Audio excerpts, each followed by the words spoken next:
Hi everyone, welcome back to our channel. Beck's here today to film a video for the first time in a little bit. It's been a little bit since I've sat in front of a camera, but I wanted to share my BookTube Prize nonfiction finalist rankings. So as many of you know, I participate in the BookTube Prize. This is my 4th year participating, and this year I did decide to read for the finalists category and be a judge. So the final 6 books that survived all the way since the very beginning of the year, and of the 6, I'd already read 3 of them. So you will have heard my opinions on 3 of these books previously in one of my quarterly wrap-ups, but you've got to insert the 3 new books here. That'll obviously affect where they fall in the overall rankings. So if you're curious to see how I voted for things, comparison to how things ended up, you can keep watching. If you're interested to learn more about the BookTube Prize and potentially participate in 2024, I will link both the YouTube channel and the website down below if you want to take a closer look. I will mention that the results have been announced at this point, so I am filming this a couple days afterwards, so I do know where things ended up, and I'll be able to comment on that. All right, into my rankings. So how you rank stuff for the BookTube Prize is you get 6 books, and number 6 is the worst of your group, and 1 is the best. So of course, I'm going to go from worst to best, but we are in the final round. So worst is a relative term. None of these books are bad books. The lowest rating that I gave any book was 3.5 out of 5 stars, which really isn't bad. Number 6 on my list was, of course, one of the ones that got the 3.5 out of 5, and that is My 4th Time We Drowned, Seeking Refuge on the World's Deadliest Migration Route by Sally Hayden. I listened to the audiobook of this, which was both a good and a bad thing. So Sally Hayden is an Irish author, so the audiobook narrator, whose name I cannot pronounce because it is an Irish first name, I will type it here for you. Having that Irish accent to listen to was really nice, even if what I was listening to was very, very hard to hear. This book takes a deep dive into the migrant crisis in Libya. Think about those photos that you may have seen in the last number of years of people trying to cross the Mediterranean Sea and get to Italy, and sometimes there's shipwrecks and bodies wash up on shore. Like, I know that was certainly the sort of level that I was aware of this before reading this book, but this is an incredibly difficult book to listen to. There are actual clips of people calling Sally or videoing Sally and telling her about what they're experiencing, because Sally is an investigative journalist, and she started getting contacted by refugees because they had seen her name in association with certain things, just trying to get help, because they're in these detention centers or concentration camps, really, where they are living in incredibly unsanitary conditions. No food, basically no water. You can't even lie down sometimes. There's so many people, they would have to take shifts of who would get to lie down and sleep while other people would have to stand. Like, we're talking about the worst conditions that you could possibly think of. And so they're desperate. And Sally was a person that they turned to. But of course, Sally's one person. She can only do so much. So she talks about things from her perspective and talks about many different migrants, people coming from many different countries in Africa. And Sally talks about those individual interactions that she had with them, but she also talks about just the general investigation and looking at what's happening and what governments are involved, what NGOs are involved. And so you can really see a failure of the bigger organizations and governments to these people, how the EU worked with the Libyan government to try to keep people out, which just, so sleazy. I mean, the only organization that came out of this book looking relatively okay was Médecins Sans Frontières, so Doctors Without Borders. They were probably the only one that got mentioned that didn't have some sort of bad story or moment attached to them. So you take a lot of that negativity of these organizations just trying or not even really trying. And then you have these personal stories of all of these migrants and the horrible things that are happening to them, torture, watching their family members be killed, it was really, really heavy. And I was listening to this audiobook often when I was going for runs or walks or cleaning, and it was a lot. And it became very repetitive because a lot of these people are going through the same sort of thing, just maybe in a different camp. And so, it's a bit much. I feel like Sally had so much she wanted to share, and she wanted to make sure that all of it got into the book, and it just got weighed down by everything that it was trying to mention. I feel if she had pulled back a bit and maybe focused on less people, and that the timeline was a little bit more of an actual timeline. She kind of jumps around a lot depending on what topic she's focusing on in the moment.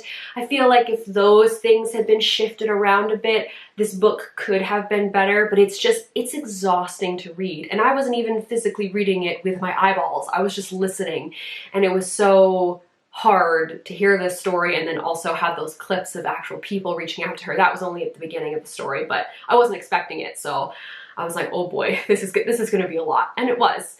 So I ranked it 6 because I do think that there was room for improvement with this. It's still an incredibly important story. I learned a lot, but it was just a lot. In the number 5 spot, I put Eating to Extinction, The World's Rarest Foods and Why We Need to Save Them by Dan Saladino. This was the last book of the group that I read, and it also ended up getting a 3.5 out of 5, mostly because I just don't care to read about food. This is also why I put it last in my reading list, because I knew it was going to take me the longest, because it's just not a topic that I generally care about, and that sometimes it was a bit of a slog to get through. So this book looks at how the world that we live in today, so much of what we consume is the same thing, just like the genetics of these things. So if there are certain diseases that come along and destroy, say, the world's wheat, you know, this huge percentage of the world's wheat is this one type. So if there is a disease and it wipes it all out, we're in a shit ton of trouble. So talks about things like that, talks about foods that kind of been lost over time or almost lost just because of war and conflict. And so you have the book split up into different sections. I thought it was actually very well organized. There's a map at the beginning that shows you the different places that are going to be focused on in the world, and and each section is based around kind of a food group: cereals, vegetables, fruit, and then it gets meat, cheese, alcohol, sweet stuff, things like that. And so, and within each of the sections, there is a chapter that focuses on a specific thing. So at the beginning of the book, I was having a really hard time getting through it because it was talking about stuff that I just did not care about. Meat started to get a little bit more interesting because they started to talk about animals, and I felt like I could connect to that a bit more. Cheese and alcohol, also not bad sections. And then the sweet section was interesting because he purposely ended it with sweets, because that's usually how, when you consume a meal, you end with your dessert. And that area was specifically focused on sweets and cultural upheaval, and how food can really bring people back to where they came from, even if they can't live there anymore. And so I really liked it when that section and other sections could really tie into the history of something, the social history, political history, when it was talking about how a particular thing was processed or made. I really didn't care because I don't like cooking. Like I don't, my eyes would kind of glaze over. And so for that reason, that's why this book is a 3.5 out of 5, because I just didn't care for a lot of it. But at the same time, I recognize that it is a very well done book. It was structured well. You cover a lot of things. It's a little bit repetitive as well, because it all circles back to climate change and making sure that we're creating things that are very diverse genetically, so that if we do run into issues, when we run into issues, it isn't a huge collapse of the system. So that was kind of, every section kind of ended with some sort of reminder about that. So in that way, it was a bit repetitive, but it was well researched. It's just not a topic that I particularly care about. So that's why it's a little bit lower on this list. In fourth place, I put a book that I read in an earlier round, and that is An Immense World, How Animal Senses Reveal the Hidden Realms Around Us by Yong. This is sort of a popular science book that focuses on animals, and not only the five senses that we kind of think of, but also other senses like echolocation and pain, and how that applies to the smallest little insect all the way up to an elephant. So there's a wide range of animals covered in this. A lot of different things are looked at. And the reason it doesn't make my top 3 is that I generally prefer nonfiction books that focus on humans and human stories, and this was mostly all about animals. There was a section that is actually the part that sticks with me the most because it's about a man who is blind and he uses echolocation to function in his day-to-day life, which I thought was so cool. Like, it's the same idea of how bats use echolocation. A little bit different because he's a human being, but it's the same general idea, and like that's the part that sticks with me the most, and that's the part that really focused on a person. But there's a lot of cool things that are covered in this book. I found some sections more interesting than others. My mind would sort of wander. This is another one that I listened to as an audiobook. And so there were times where, yeah, my mind was wandering a bit depending on what animal he was talking about or what he's specifically focusing on. There's a ton of covered in here. And it is a book that I highly recommend to people that like reading science nonfiction, and it was clearly really well liked because it ended up winning the overall nonfiction prize. So it got the gold medal for this year for nonfiction. That doesn't surprise me because I did get the feeling that a lot of people like this book when I was watching other people's videos, but just for me, it's not top 3. It's a good book. It was enjoyable, but it's not top 3. In the third spot, I put The Escape Artist, The Man Who Broke Out of Auschwitz to Warn the World by Jonathan Freedland. This is another book that I read for the first time this round, and there were a lot of similarities between this book and My Fourth Time We Drowned, because it is talking about concentration camps and people, large groups of people being moved or trying to escape.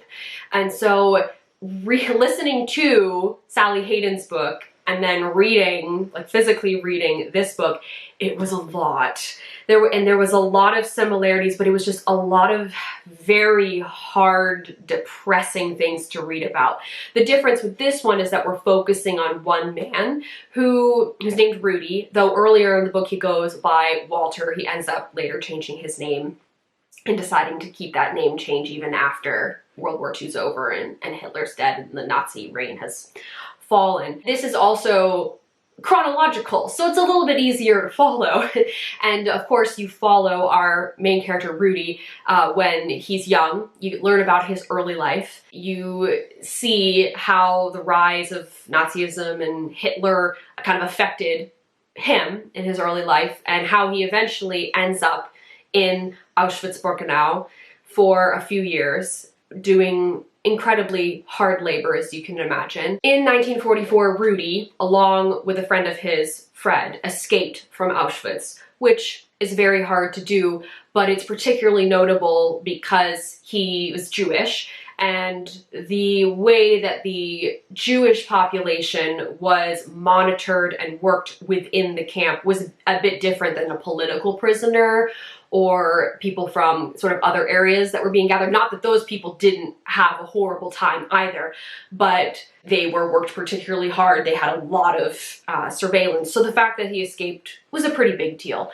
And the reason he wanted to escape, him and his friend Fred, was because they wanted to warn the world, and particularly warn their fellow Jewish people, to not get on these cattle trains, because then it was one of those things where there were whispers around about what was going on, but a lot of people just didn't want to believe it. You get a lot of detail of his time in Auschwitz, and then of course the build up to the escape, talking about the things that he did, saw, and that's obviously incredibly heavy, but it also felt like something that could be made into a movie. It felt very theatrical. It really pulled you along. There was just the build up, knowing that they were going to escape and how they had to figure out how to do it. So that was very interesting to read. It kept pulling me in. I wanted to come back to the story. Once they've escaped though, it really slows down. The author starts talking about these political and social figures, throwing a lot of names out. People that you would know, like Winston Churchill, but also just a lot of people in the area who maybe played a part in getting the story out, or, you know, specifically made choices not to say certain things to protect themselves, protect their families. And that's when it started to lose me a bit. It slowed down. I wasn't as interested in what was happening. The last bit of the book really focuses on Rudy's life after Auschwitz and what he did, but also like the reasons behind why he's not a big name like Anne Frank or Schindler. And I do think that some of the conclusions that the author came to didn't quite line up. And I noticed this in the reviews on Goodreads that other people were kind of picking up on these comments, and it was sort of things that maybe weren't necessarily backed up or fully true. Like, he says repeatedly how Rudy became the first Jew to break out of Auschwitz, but maybe that wasn't actually the case. And so things like that. So, you know, the stuff with Rudy's story is as true as we know based on what Rudy and Fred have shared over the years. But just some of those conclusions that he came to towards the end, it felt a little off. So I still gave the book 4 stars because it was a very engaging read for a lot of it. The escape artist ended up getting the bronze medal, 3rd place, which is where I put it in the grand scheme of things. So that lined up well for me.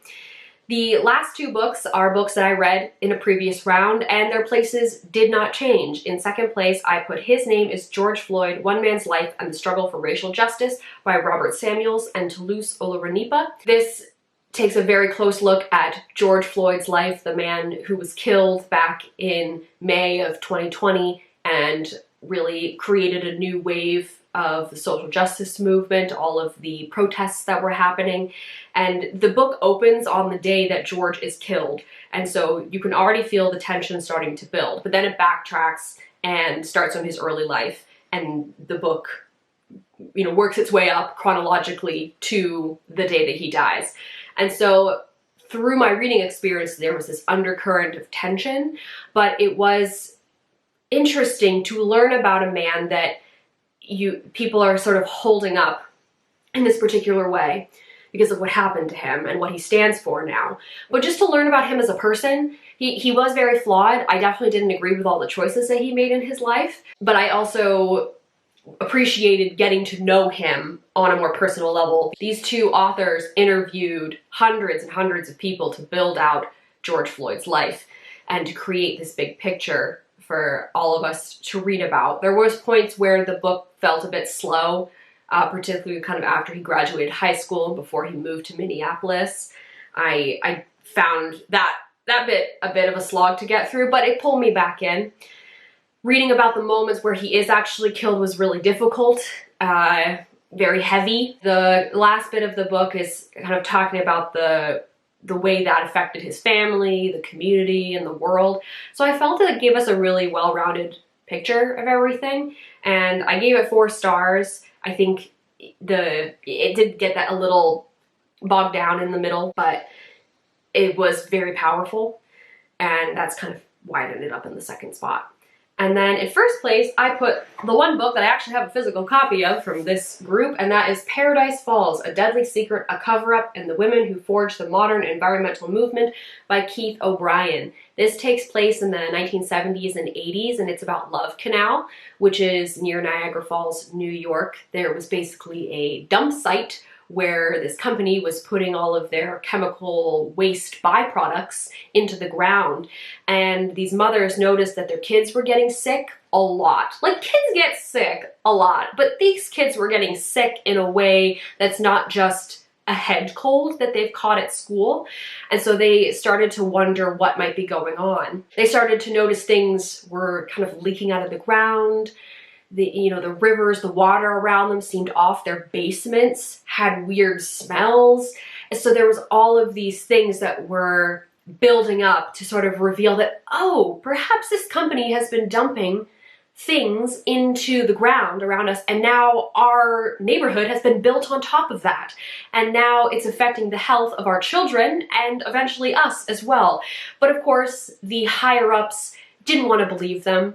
It was mostly housewives coming together and making these claims and trying to get people on their side. And they weren't well respected at that time. You get to see it from multiple perspectives, from people from different socioeconomic backgrounds, and they were fighting the good fight. But oh man, I wanted them to succeed so badly, but it took so long. And even now, this isn't completely solved. But to get the story as it existed at that time was so good. And what I loved about this is it really does focus on the women. There are men around them, husbands, political figures who help in their own way, but it's really about what the women were able to accomplish. And the author is a man, but the way he wrote about these women with such heart and candor, it came across so well. There was never a moment where the way he described someone felt off. It was just really well done, and such a motivating and frustrating and engaging story to read about. So that's why I put it at #1. It did not obviously win overall because, as I mentioned, An Immense World won the #1 spot, but this did come in second. So this won the silver medal. So I was very pleased about that because this is definitely the one that stuck with me the most. I gave it 5 stars. I would definitely recommend this to anybody who has an interest in sort of environmental history or really just likes nonfiction, just good nonfiction books. I really like this one. There we have the final results for the nonfiction category for the 2023 BookTube prize. If you read for any round this year, or if you read for the finals, let me know what your rankings ended up being or what your favorite books were. I'd like to know. As always, all of our links are in the down bar. You can go check those out if you feel so inclined. Thank you all very much for watching, and I'll see you later.